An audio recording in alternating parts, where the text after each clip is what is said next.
یقیناً جو نیوز سے واقف ہیں، آج ڈاکٹر فاروق ستار صاحب نے MQM کے سینئر رہنما ہیں، انہوں نے بڑی ایک دھواں دھار پریس کانفرنس کی اور بڑا کیٹیگوریکلی کہہ دیا کہ جی آپ اگر ہمارے مطالبات تسلیم نہیں کیے جاتے، جو مطالبات جو کہ 30 مارچ 2022 میں ہوئے تھے، کیے گئے تھے اور باقاعدہ طور پر ایک ڈرافٹ بنا تھا، ایک ایگریمنٹ ہوا تھا پیپلز پارٹی کے ساتھ بھی اور نون لیگ کے ساتھ بھی، اگر ابھی بھی آپ یہ نہیں کرتے تو پھر ہمیں اپوزیشن میں سمجھیں یا ہم اس حکومت کا اتحاد ختم کر دیں گے اور اس کے خلاف سڑکوں پر آ جائیں گے۔ کتنی سیریسنس ہے اور کتنا بڑا یہ خطرہ ہو سکتا ہے حکومت وقت کے لیے؟ جی السلام علیکم ڈاکٹر فاروق ستار صاحب۔ جی وعلیکم السلام۔ اچھا ڈاکٹر فاروق ستار صاحب، آپ کے جو یہ جو پوائنٹس تھے، جو آپ کے مطالبات تھے، جو آپ کی غصہ تھا، اس پہ بات کرنے سے پہلے یہ ٹائمنگز، ہمیشہ جب سیاست ہوتی ہے تو اس کے ٹائمنگز کو بڑی اہمیت دی جاتی ہے۔ ابھی تواتر کے ساتھ کچھ اس قسم کے واقعات ہو رہے ہیں کہ MQM کا منظر عام پر آ جانا، ایک پریس کانفرنس کر دینا اور پھر یہ کہنا کہ جی آپ نے ہمارے مطالبات نہیں مانے، جو کہ 2022 سے نہیں مانے جا رہے، ہم حکومت سے علیحدہ ہو جائیں گے۔ یہ اتفاقیہ ہے یا غیر اتفاقیہ ہے؟ دیکھیں، اتفاقیہ ہی ہونا چاہیے کیونکہ عوام کا دباؤ بہت زیادہ ہے MQM پاکستان پر بھی، اور ہم یہ سمجھتے ہیں کہ اب اگر اس حکومت کا دورانیہ پورا ہوگا انشاءاللہ تو بھی اب 2.5 سال بچتے ہیں تک۔ دیکھیں 2.5 سال تو ہمارے ویسے ہی نکل گئے، یہ تیسرا بجٹ تھا، اس میں بھی ہم نے ان کی زبانی کلامی جو یقین دہانیاں تھی، وزیر اعظم صاحب، PMLN کے جو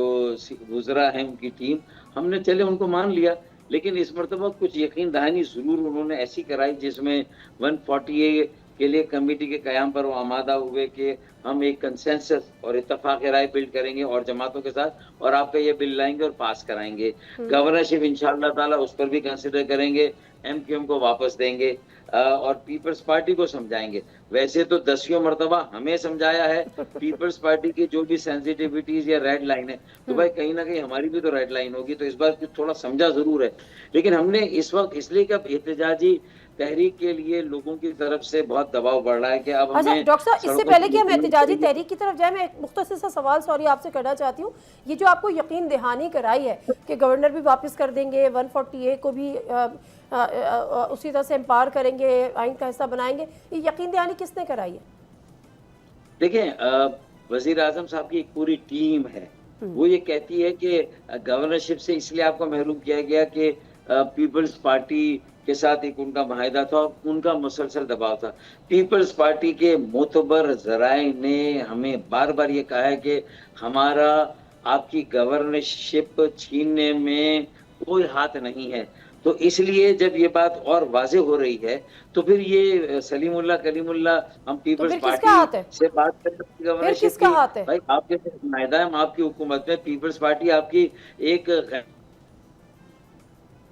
حکومتی اعلائی ہے، ہم آپ کے حکومتی اعلائی ہے، تو ہماری کہیں نہ کہیں بات میں وزن ہونا چاہیے۔ اور اگر آپ کا کوٹا بھی آپ نے PDM-1 میں ہم سے معاہدہ کیا اور جب دوسری حکومت ہمارے ساتھ بنائی تو آپ نے ان کے ساتھ معاہدہ کر لیا، تو یہ ساری غلطیاں تو آپ کی ہیں نا۔ ان کے ایک سینئر وزیر کے منہ سے نکل بھی گیا تھا کہ یہ ہم سے غلطی ہو گئی، ہمیں آپ کو اعتماد میں لینا چاہیے تھا، یا اس وقت ایسا کمٹمنٹ پیپلز پارٹی کو نہیں دینا چاہیے تھا، اور ہماری مرضی ہم کسی کو بھی گورنر دیں تو بھائی آپ ہی کی مرضی ہونی چاہیے۔ آپ کی گورنرشپ کے کوٹے میں پیپلز پارٹی اگر کرتی، وہ تو کہہ رہے ہم نے تو نہیں ہٹایا، ہمارا تو اس میں کوئی دخل نہیں، تو ہم نے تو پورا پریشر اب رکھنا PMLN پر، اور صرف اس ایک ایشو پر نہیں، گورنرشپ پر، 140A پر بھی، پھر جو اربن پیکج ہے اس پر بھی 7,000 ارب روپے کا ٹیکس دیتے ہیں، 7 ارب روپے کی خیرات مل رہی ہے، پھر ہمارے لاپتہ ساتھیوں کے لیے بار بار ہم مسئلہ اٹھاتے ہیں۔ اس بار آپ نے کہا کمیٹی کو ایکسیس دیں گے، تو وہ کمیٹی کو ایکسیپٹ کریں، نوٹیفائی کریں، اسے ایکسیس دیں۔ اسی طریقے سے 2023 30 مارچ کو جو معاہدہ ہوا تھا پیپلز پارٹی کے ساتھ، جس کے ضامن اور گواہ آپ تھے،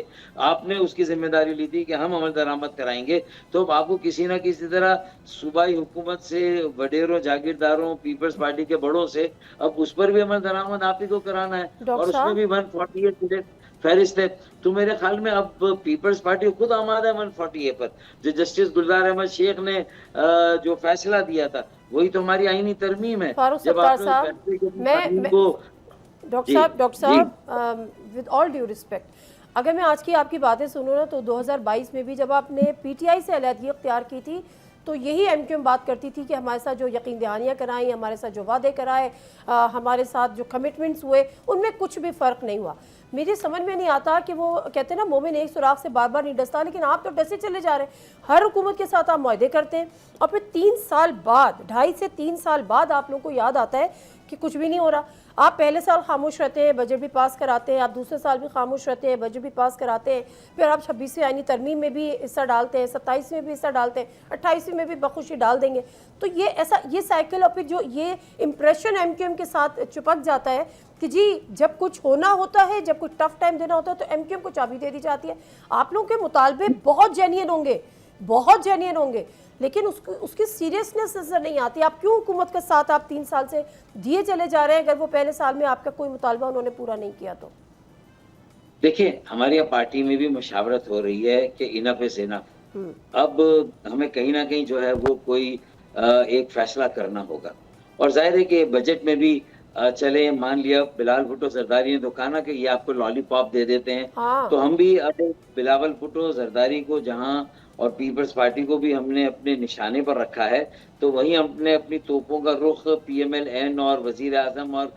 وفاقی حکومت کی طرف بھی کر دیا، اور ہم نے ٹھیک ہے، دونوں کو برابر کا ذمہ دار ٹھہرایا جو آج کراچی کی صورتحال، کراچی کے حالات ہیں، اور اس کراچی کو اس دلدل سے اس لیے بھی نکالنا ہے کہ اب بہت تیزی سے پوری دنیا میں پاکستان کے لیے جو امکانات روشن ہو رہے ہیں، جو مواقع میسر آ رہے ہیں، جو ہمارے جو پوری دنیا کے ساتھ، تو اس میں مطلب یہ ہے کہ اگر کراچی کی حالت زار یہی رہی تو شاید پورے ملک کے عوام تو اس کا کچھ فائدہ اٹھا سکے، وہاں تک تو اس کے ثمرات جائیں جو ایک مارکہ معیشت کا سفر شروع ہو رہا ہے۔ تو اس میں کراچی کو ہائی لائٹ کرنا اس لیے ضروری ہے کہ اب بھی 60% کراچی کے دم و خم سے وفاق کا ریونیو، صوبے کا 90% کراچی کے بلبوتے پر ہے، اور اسی طرح 55% ایکسپورٹ کراچی سے ہوتی ہے۔ تو یہ ساری باتیں بار بار اس کی یاد دہانی کرانا، اور اگر کوئی احتجاجی تحریک جس کا عوام پہ دباؤ ہے، اگر ہم نے کوئی کال نہیں دی اور ہم نے یہ شروع نہیں کیا، تو مجھے لگتا ہے کہ اب عوام خود نوجوانوں کے جتھے مجھے لگتا ہے کہ آئیں گے اور سڑکوں پر بیٹھ جائیں گے۔ پھر کیا سیاسی جماعتیں ان کے پیچھے چلیں گی؟ پھر کیا ہم اپنے آپ کو ریلیونٹ کر دیں؟ کیا اس کے لیے ہم نے اپنے 35 سال جو اس دشت کی سیاحی میں ہم نے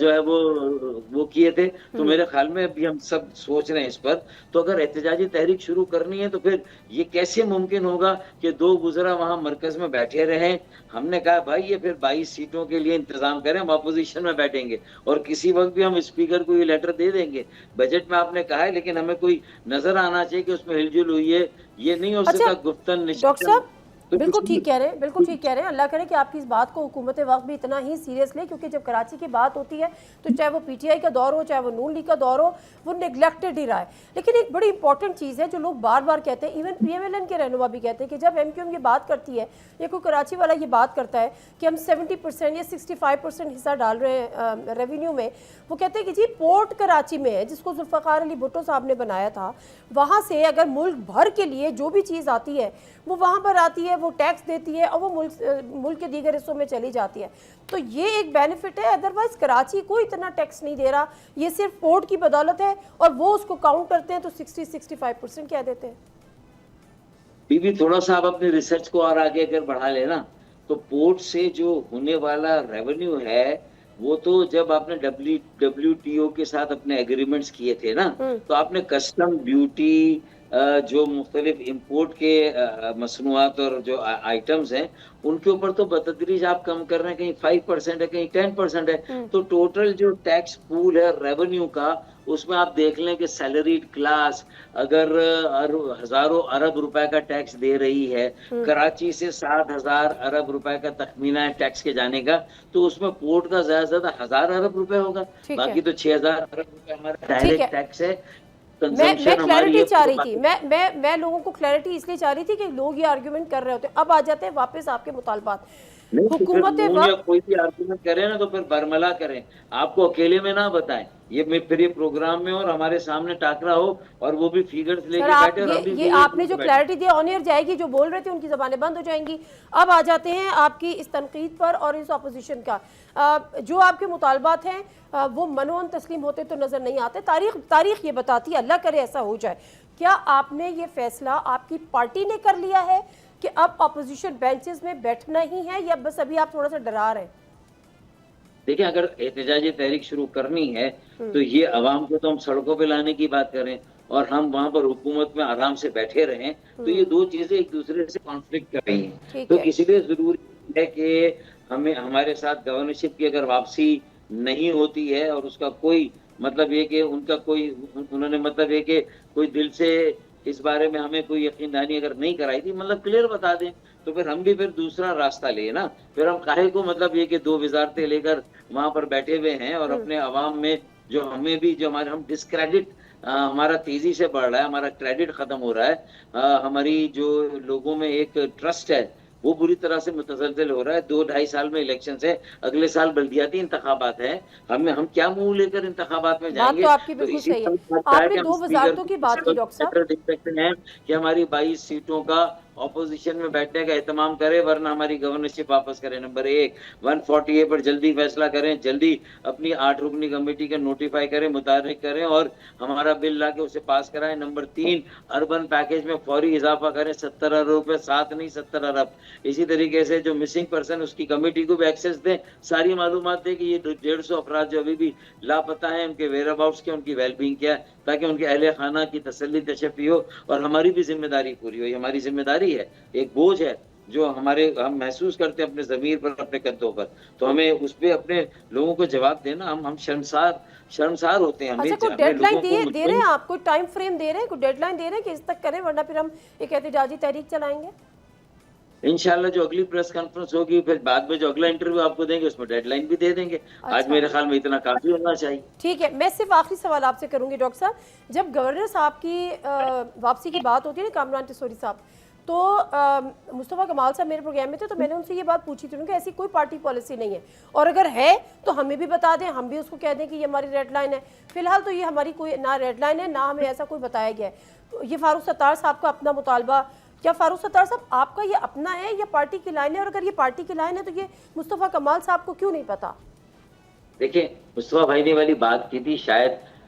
قومی اسمبلی کے بجٹ اجلاس میں جو ہماری ملاقات ہوئی نہیں میرے پروگرام میں کی تھی سر. نہیں وہ انہوں نے اس سے پہلے کی بات کی تھی. لیکن جب ہم نے پریس کانفرنس کی تو خالد مقبول صدیقی بھائی نے مطالبہ کیا تھا کہ گورنرشپ ہمارا حق ہے, ہمیں گورنرشپ ملنی چاہیے اور ہم واپس لیں گے. انہوں نے وہاں اسمبلی میں کہا آپ پوری وہ پریس کانفرنس نکال لیں جو اسمبلی کے باہر وہاں جو ایک کمرہ ہے جہاں ہم سب پریس بریفنگ یا پریس کانفرنس کرتے ہیں وہاں کا. اور اب آپ کچھ دنوں میں 2-4 دنوں میں دیکھ لیجئے گا کہ ہمارے مختلف ایم این ایز, ہمارے ایم پی ایز, جو بھی ہمارے اسپوکس مین ہیں جس فورم پہ جہاں پر بھی جائیں گے انشاءاللہ تعالیٰ گورنرشپ کی بھی بات کریں گے, اربن ڈیولپمنٹ پیکج کی بھی بات کریں گے اور اس کے ساتھ اور یہ گورنر جو ہے وہ کامران ٹیسوری صاحب ہی ہوں گے یا کوئی اور بھی ہو سکتا ہے؟ کریں گے اور گیس بجلی کی لوڈ شیڈنگ کی بات کریں گے, پیٹرولیم لیوی کے خاتمے کی بات کریں گے, گیس بجلی تیل کی قیمتوں میں گورنر کامران ٹیسوری کو ہی بننا ہے دوبارہ یا کوئی اور بھی ہو سکتا ہے؟ میرے خیال میں اب یہ تو دیکھیں نا پارٹی ہی فیصلہ کرے گی اور ظاہر ہے ہمارے پاس فی الحال کامران ٹیسوری بھائی کے علاوہ ان سے زیادہ بہتر کون سا گورنر ہو سکتا ہے جس نے پاکستان کے سارے گورنر کے ریکارڈ توڑ کے ایک عوامی گورنر ہونے کا ٹائٹل حاصل کیا. فاروق ستار صاحب کیوں نہیں ہو سکتے؟ یہ تو ایو خان کا گیس پیپر ہے, یہ تو پیپر پہلے سے لیک ہوا ہوا. نہیں میں نے کہا فاروق ستار صاحب کیوں نہیں ہو سکتے؟ اس میں آپ کو سوال کرنا ہی نہیں چاہیے. چلے ٹھیک ہے. بہت شکریہ ڈاکٹر صاحب آپ کے ٹائم کا. اور گفتگو کر رہے تھے ڈاکٹر فاروق ستار. پالیٹکس میں ٹائمنگز بہت امپورٹنٹ ہوتے ہیں اور اب اتنا سال تقریباً 18-20 سال صحافت کرنے کے بعد اتنا تو سمجھ میں آ گیا ہے کہ اس قسم کی باتیں, اس قسم کے بیانات, اس قسم کی پریس کانفرنسز اور اس قسم کے جب انٹرویوز ہوتے ہیں تو وہ کس وقت ہوتے ہیں, اپنی باتیں منوانے کے لیے بھی ہوتے ہیں اور تھوڑا ڈرانے کے لیے بھی ہوتے ہیں. بٹ لیٹس سی, کوئی ڈیڈ لائن نہیں ہے, لیکن انہوں نے کہا اگلی پریس کانفرنس بھی ہو جائے گی, اگلی آپ کو جو پروگرام کریں گے اس میں ڈیڈ لائن بھی دے دیں گے, تو بہتر موقع ہے حکومت وقت ملاقات کر لے, کہیں دیر نہ ہو جائے. سبسکرائب کریں اور بیل دبائیں تاکہ کوئی خبر رہ نہ جائے.